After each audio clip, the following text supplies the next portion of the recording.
One of the things that I've come to learn about teaching is that oftentimes the person that is teaching the lesson is the one who seeks to learn it the most. And teaching can be a fantastic way to learn things that you want to learn by teaching them. And today's episode is no exception. Today, I'm going to be talking about listening. If you're new to the channel, welcome. My name's Ryan Weiss. This is The Ryan Weiss Show. I'm doing a project I'm calling Lessons for My Kids, where I'm doing one video each week, 52 lessons this year that I think are vital for my kids to learn by the time they turn 18. And today, I'm very pleased to be talking about listening. Now, I find it kind of ironic that I am talking about listening, but that's the way YouTube works. It's kind of tough for me to listen through YouTube, so today I'll be talking about listening. And as I said at the start of the video, this is a lesson that I am continually learning. I'm going to try to teach you what I've learned about listening, but I'm continuing to learn about it. And probably the first instance that I had in my life of learning about listening was when I got my first job, my first sort of big job. And that was when I got back from a backpacking trip around Europe when I was 18, and I found a job on Craigslist at a home improvement company. I think I've talked about this before on this channel. Commission-only sales, selling gutters and roofs. So the company would set appointments for me, I would meet people in their homes, and I would sell them roofs and gutters. And when I first got into sales, I had this perception of what it meant to be a salesman. And my perception was arguing. I thought it was like you have to be a good arguer, and you have to talk people into things, and you have to convince people why they should do something. And that was what I expected the job would be, is me going in and having people say, well, I don't want your gutters, and me saying, well, these gutters are amazing, and let me tell you why, and you should really get these gutters, and you want these gutters, and sort of cajoling and arguing people into buying. And the company I signed on with gave me some initial sales training, and I found it interesting that arguing was not part of the training. And if you're a salesman, you know sales is not arguing, but maybe a lot of people have that perception, or they go into sales with the understanding that that's what it could be. But one of the things that I found most interesting when I took this sales job is the salesman that spoke the most, I think, typically sold the least. And I thought that was interesting. That was not what I expected. If you said, this salesman talks a lot, how do you expect him to do? I would say, well, probably great. He's probably talking people into buying his products. And so this job was the first instance of me learning the power of listening. And the reason that I had to learn this lesson is because I wasn't selling anything, and it was commission only, so I had to sell to pay my bills. And there were a couple of great salesmen there, and some of them recommended books. One of the great books that I'll talk about a little bit further on in this video is How to Win Friends and Influence People. But I had to learn how to be a good listener. And being a good listener consists of a few different things. In that specific situation, it started by asking questions. So instead of going in and immediately telling them about my gutter, I would ask them, what's wrong with your existing gutters? What do you like? What do you not like? Why am I here today? Why did you call a gutter company? And then when I stopped to listen to what the customer was really saying, it did a few different things.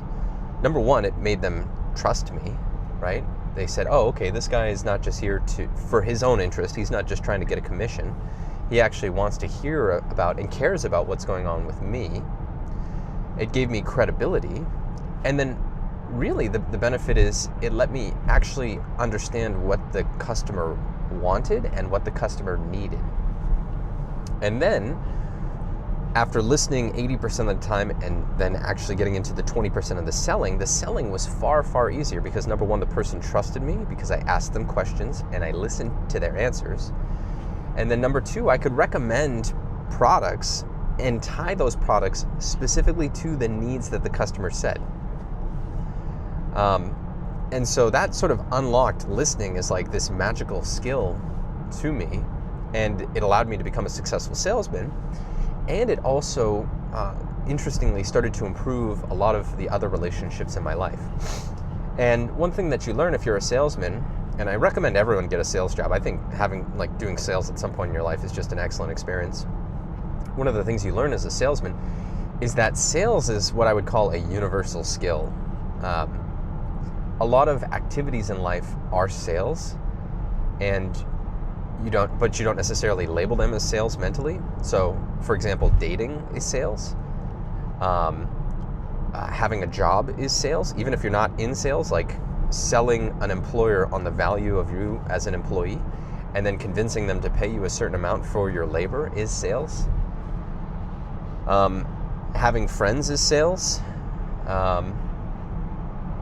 Pretty much any time you need to cooperate with other people, you can label that activity as sales. And so listening and sales are an extremely important skill set to develop. So I learned that skill through that experience, and I've been able to bring it into my other life activities. So being a good listener, I would sum it up to a few different things. Number one, asking questions. Ask specific questions about things that you're interested in, and show a genuine interest in the other person. People are amazingly interesting if you'll listen and try to get genuinely interested in what they're saying. Number two, try to have them talk more than you talk, right? So a good indication that you're being a good listener is if you're doing less of the talking. Number three, when people are talking, people have a tendency to try to think of their response while the other person is still talking. And that makes it so that you can sometimes miss information that the person is giving you. If you're focused on, okay, here's what I want to say when this person is done talking. The other thing too that can get in the way of good listening is if you are assessing what the person is saying as they're saying it. And so you can be judging it, and it could be a positive or a negative judgment. Like they could say something and you could say, oh, I really like that, or I dislike that, or that's stupid, or that's really smart, or this says this thing about this person, or this thing about this person. And it's tough to not judge people as they're saying what they're saying and to really just be present and listen to them. And it's hard. It's what I'm describing here is not easy. It's not easy to be a good listener. But that's why developing the skill of listening will really make you stand out. And I wanted to talk a little bit about How to Win Friends and Influence People. This is an excellent book, written actually in 1936, 90 years ago. We're in 2026 right now, so this book was written 90 years ago.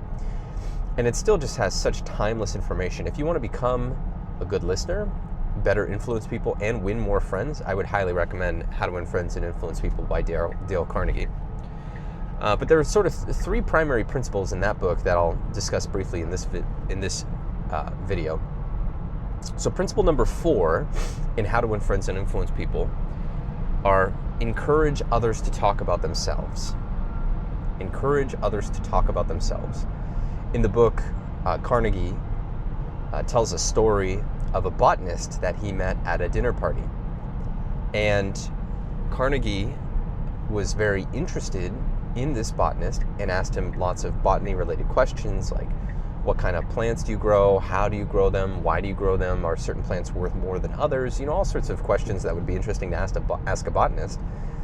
And Carnegie notes that he barely talked at all about himself. And then after the party was over, the botanist was talking to the host of the party and said that Dale Carnegie was one of the best conversationalists he had ever met. And yet Carnegie said almost nothing about himself.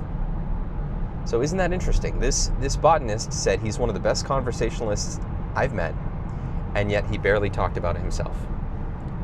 Principle number 5 from How to Win Friends and Influence People is talk in terms of the other person's interests. So this is like the next level of listening. So when you hear what someone cares about, you talk about that, not necessarily what you care about. So if someone says, oh, I just got back from a wonderful family vacation, the tendency is to think about your recent vacations and talk about them. And I think that's normal and natural, but that may not necessarily make you the most skillful listener. The most skillful listener would say, what did you do on the vacation? What was your favorite part? Do you have any pictures?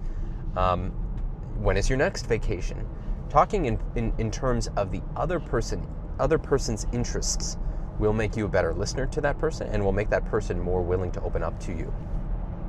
And then that's not to say that you can't talk about your vacation, but just try to listen first and then speak after.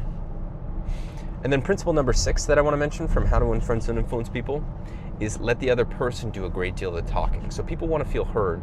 When you let someone talk and you actually pay attention, you're giving that person a wonderful gift, right? You're giving them the gift of your presence, which is very precious, and it's very kind to give someone that gift. And the other thing that's nice too, being a good listener is free. It's free. Now, from time to time, you'll meet people in your life who are talkers. They just talk and talk and talk, and they just go and go and go. My father-in-law said that his mother was like this. He had about a 40-minute drive home from work in the evening, and he remarked to me once that he could call his mother, just sort of put the phone on the dashboard of his car and say nothing the whole way home, and she would just go and go and go and go and go. And, you know, he appreciated his mom for who she was, and he liked listening to her. But for a lot of people, that can be really annoying, people who are talkers, because people want to be heard. So if you have a tendency to be a talker, just notice that and work on it if you think it's something that should be improved. And try to recognize that within yourself, and when you're having a conversation with someone, notice the urge to start talking and try to put a delay between that urge and acting on it. So, oh, I really feel like I want to talk. Let me just count to 5. And then at the end of 5, I can still talk if I want to, or maybe that urge will have passed. So how to actually be a good listener: reduce distractions, put your phone away, look people in the eyes. Don't try not to think about what you're going to say next as the other person is talking, and instead try to really focus on what that person is saying. Ask follow-up questions to prove that you are listening, and resist the urge to make the conversation about yourself. So if someone says, oh, I just went on a great vacation, don't immediately pivot to start talking about your vacation. And if you can become an excellent listener, this will serve you in your marriage, in your business, in your job, in your friendships. It'll serve you everywhere you go. And what you'll find is you learn more when your mouth is not moving than when your mouth is moving. And the more you learn, the more prepared you'll be for the situations that you find in life. So, thanks for watching this episode of Lessons for My Kids on how to be a good listener. I encourage listening, and thanks for listening to me. If you made it to this end of this video, you've been listening to me for 13 minutes now, so I appreciate your time and attention, and hope you have a wonderful rest of the day, and I'll see you soon. Thanks.